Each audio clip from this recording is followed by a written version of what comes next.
यहाँ है आज की इन टच मिनिस्ट्रीज की भक्ति। आज के शास्त्र पठन का स्रोत है पहला तीमुथियुस अध्याय 1 पद 18 से 19।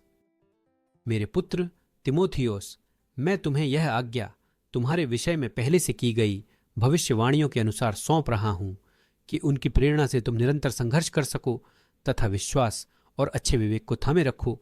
कुछ ने जिसकी उपेक्षा की और अपने विश्वास का सर्वनाश कर बैठे। सही और गलत के बीच भेद करने में हमारी सहायता करने के लिए परमेश्वर ने हमें एक विवेक दिया है जो एक प्रकार के आत्मिक रडार के समान कार्य करता है। आप उसे जिस स्थिति में रखते हैं वही निर्धारित करेगा कि आप उस पर कितना भरोसा कर सकते हैं। पवित्र विवेक वह है जिसे पापों के अंगीकार के द्वारा निष्कलंक रखा गया है और जो परमेश्वर की इच्छा को जानने और उसका पालन करने की इच्छा को प्रतिबिंबित करता है। जब एक बार हम शुद्ध किए जाते हैं तो हम बिना दोषभाव के खुले और पारदर्शी रूप से चलते हुए जीवन जी सकते हैं। जब हम पाप करते हैं तो हम तुरंत जान जाते हैं कि हमें परमेश्वर के साथ सही होना चाहिए। संघर्षरत विवेक नियमों और विनियमों से भरा रहता है और उसका व्यवस्थावाद का स्वभाव हमें अपने प्रदर्शन के प्रति आलोचनात्मक बनाता है।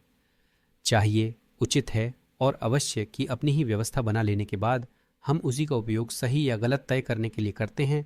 ऐसा करते हुए हम परमेश्वर की धार्मिकता के बारे में समझ की कमी दिखाते हैं जिसे कभी भी आत्म धार्मिकता से बदला नहीं जा सकता। मैला विवेक पाप को भीतर रखे रहने से दागदार हो जाता है। यदि हम लगातार परमेश्वर के मार्ग के बजाय अपना मार्ग चुनते हैं तो जो सुंदर और सच्चा है उसे हम देखना खो देते हैं। दागा हुआ विवेक पाप के प्रति असंवेदनशील हो जाता है। जब हम उसके चेतावनियों का विरोध करते और उन्हें अनदेखा करते हैं तो वह सुन्न और निष्क्रिय हो जाएगा।